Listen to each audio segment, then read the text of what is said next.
मैं उम्मीद करता हूँ कि आप सभी अच्छे होंगे।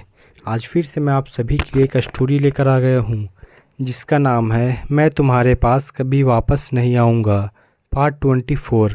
अगर आपने पार्ट 1 से पार्ट 23 तक नहीं देखा है तो पहले आप वो देखिए, नहीं तो ये स्टोरी आपको समझ में नहीं आएगी। तो चलिए आज की स्टोरी शुरू करते हैं। आज डिम्पल कॉलेज जल्दी आ गई थी, इसलिए और कोई भी नहीं आया हुआ था। डिम्पल सीधे अपने क्लास की तरफ चली गई। डिम्पल अपनी सीट पर बैठते हुए कहती है, यार ये सब क्या है? कॉलेज आओ, कैफ़े जाओ, नोट्स बनाओ, फिर प्रोजेक्ट बनाओ। उफ, मेरी हालत ख़राब हो गई। इन सब में नींद भी पूरी नहीं होती। मुझे बहुत नींद आ रही है। वैसे भी कोई नहीं आया। जब तक कोई नहीं आ जाता तब तक मैं थोड़ी देर सो लेती हूँ। ये कहकर डिम्पल अपना सर बेंच पर रख लेती है। वो इतनी ज़्यादा थकी हुई थी कि तुरंत सो गई।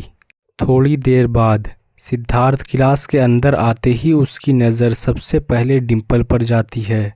सिद्धार्थ डिम्पल की तरफ अपने कदम बढ़ाता हुआ उसके पास जाकर बैठ जाता है। डिम्पल चेहरे पर बाल आ रहे थे। सिद्धार्थ अपना हाथ डिम्पल के चेहरे के पास ले जाता है और उसके बालों को डिम्पल के चेहरे से हटाता है।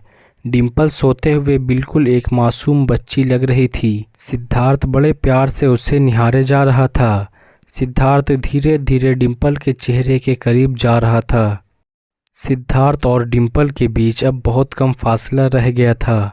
सिद्धार्थ अपने होठ डिम्पल के माथे पर रखने ही वाला था कि किसी के ज़ोर से चिल्लाने की आवाज़ आई, डिम्पल। इतनी ज़ोर की आवाज़ सुन डिम्पल तुरंत हड़बड़ाते हुए उठ गई। डिम्पल कहती है, क्या हुआ? भूकंप आ गया क्या? आकाश कहता है, भूकंप नहीं, आकाश आया है। डिम्पल उसे देख अपना सर हिला देती है। तभी वो देखती है कि सिद्धार्थ उसके बहुत नज़दीक बैठा हुआ है।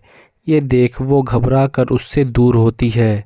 डिम्पल कहती है, सॉरी, पता नहीं कैसे तुम्हारे करीब आ गई। डिम्पल तुरंत अपनी सीट से खड़ी होती है और आकाश के साथ क्लास से बाहर चली जाती है। डिम्पल का इस तरह उससे दूर जाना सिद्धार्थ को बिल्कुल अच्छा नहीं लग रहा था। आकाश कहता है, डिम्पल, आज तो ज़्यादा क्लासेस नहीं है तो हम कैफ़े जाएंगे। वैसे भी आज से मुझे ज्वाइन होना था। ऊपर से मुझे तो कुछ पता भी नहीं कैसे क्या करना, तो तुम्हें ही मेरी मदद करनी होगी। आकाश बोले जा रहा था कि तभी उसे ध्यान आता है कि डिम्पल तो कुछ बोल ही नहीं रही है। वो डिम्पल की तरफ देखता है। डिम्पल बहुत थकी हुई लग रही थी। आकाश कहता है, डिम्पल तुम ठीक हो? डिम्पल कहती है, हाँ, बस मुझे बहुत नींद आ रही है। आकाश कहता है, ऐसा क्या? आओ मेरे साथ। डिम्पल कहती है, कहाँ? आकाश डिम्पल को लेकर एक बेंच पर बैठ जाता है। आकाश डिम्पल का सर अपने कंधे पर रख लेता है। डिम्पल उसे नासमझी से देख रही थी। आकाश कहता है, तुम्हें नींद आ रही थी ना, तो अब आराम से सो जाओ।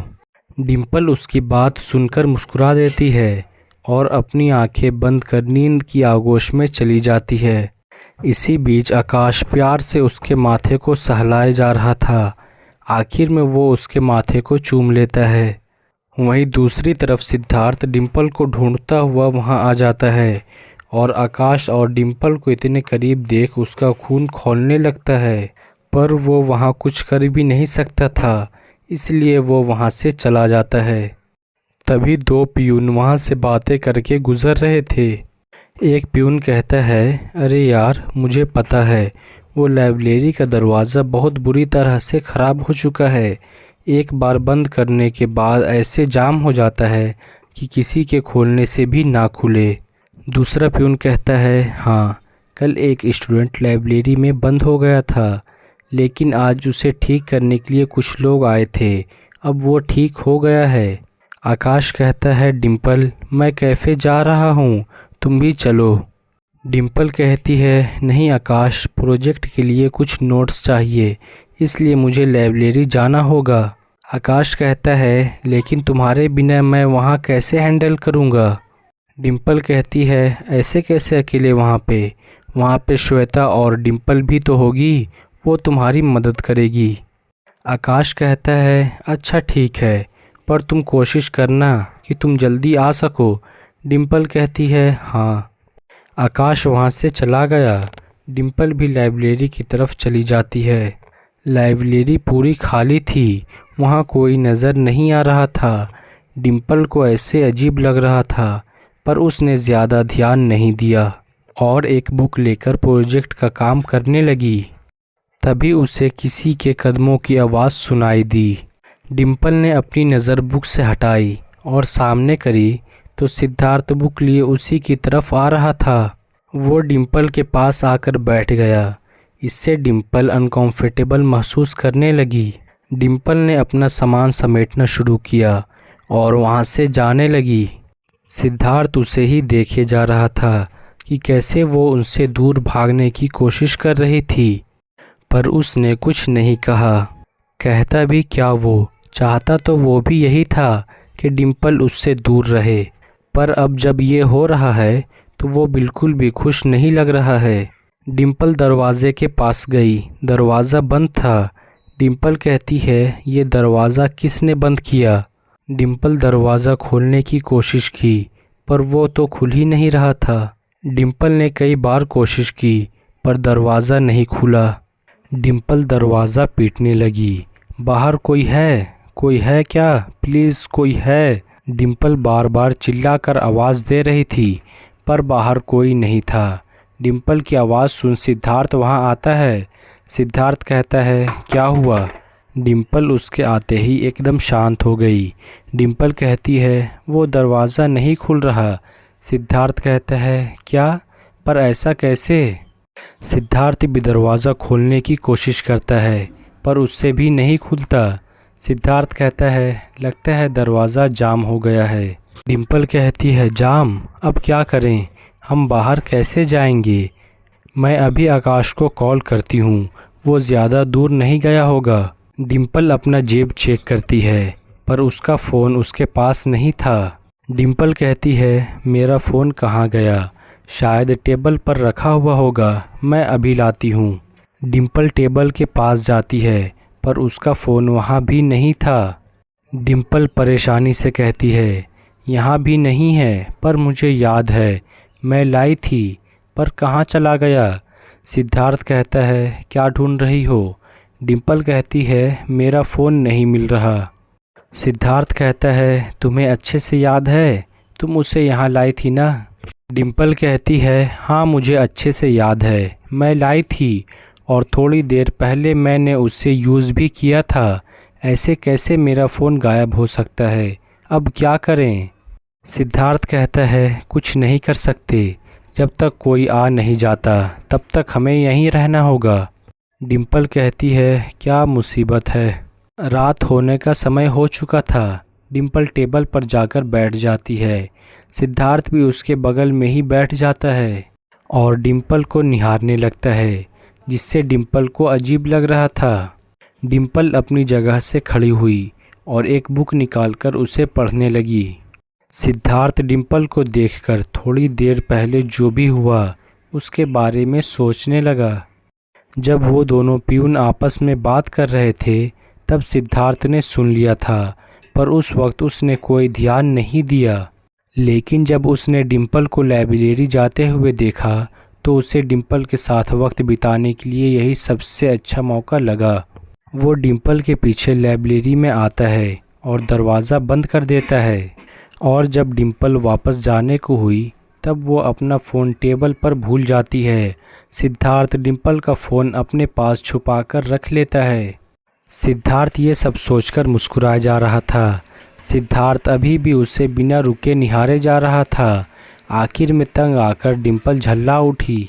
डिम्पल कहती है क्या है? मेरे चेहरे पर कुछ लिखा हुआ है क्या, जो मुझे घूरे जा रहे हो?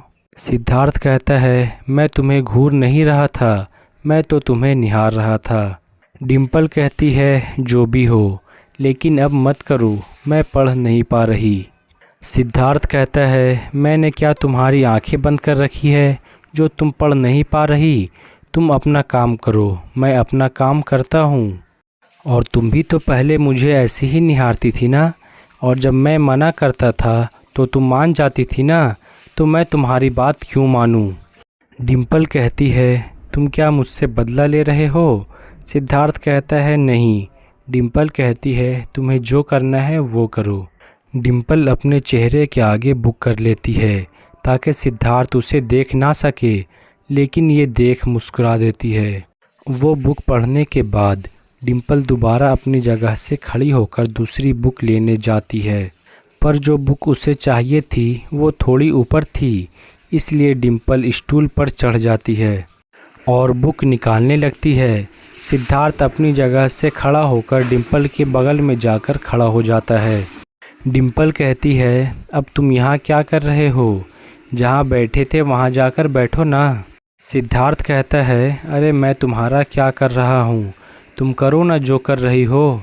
डिम्पल अपना सर हिला देती है और वापस से बुक निकालने लगती है। डिम्पल कहती है अरे बुक निकल भी जा। डिम्पल पूरा जोर लगाकर बुक खींचती है, पर वो लड़खड़ा कर गिरने लगी। सिद्धार्थ तुरंत डिम्पल को संभालने के लिए आगे जाता है, पर वो भी लड़खड़ा जाता है, जिससे दोनों नीचे गिर जाते हैं। इस वक्त डिम्पल ज़मीन पर गिरी हुई थी, वहीं सिद्धार्थ उसके ऊपर था। वो डिम्पल को देखे जा रहा था। डिम्पल कहती है सिद्धार्थ क्या कर रहे हो, मेरे ऊपर से हटो। पर सिद्धार्थ कुछ नहीं कहता, वो भी उसे देखे जा रहा था। वो धीरे धीरे डिम्पल के होठों के करीब जाने लगता है। इससे पहले कि सिद्धार्थ अपने होठ डिम्पल के होठ पर रखता, डिम्पल अपना मुंह दूसरी तरफ कर लेती है। सिद्धार्थ दोबारा अपने होठ रखता है, डिम्पल दोबारा अपना मुंह फेर लेती है। डिम्पल कहती है सिद्धार्थ प्लीज़ मेरे ऊपर से हटो। तभी फ़ोन बजने की आवाज़ आती है। डिम्पल कहती है फ़ोन? तुम्हारे पास फ़ोन था? सिद्धार्थ उसके सवाल पर उससे नज़रें चुराने लगता है। डिम्पल कहती है फ़ोन दो। सिद्धार्थ डिम्पल को फ़ोन दे देता है। डिम्पल कहती है ये तो मेरा फ़ोन है। डिम्पल तुरंत कॉल अटेंड करती है। श्वेता कहती है डिम्पल कहाँ है तू, रात हो गई है। डिम्पल कहती है अरे यार मैं लाइब्रेरी में फंस चुकी हूँ। श्वेता कहती है क्या मतलब? डिम्पल उसे सब कुछ बता देती है। श्वेता कहती है मैं अभी वहाँ आती हूँ। इसका अगला पार्ट कल आएगा। इसका अगला पार्ट देखने के लिए आप हमारे चैनल को सब्सक्राइब कर लीजिए, ताकि इसका अगला पार्ट सबसे पहले आपके पास पहुँचे।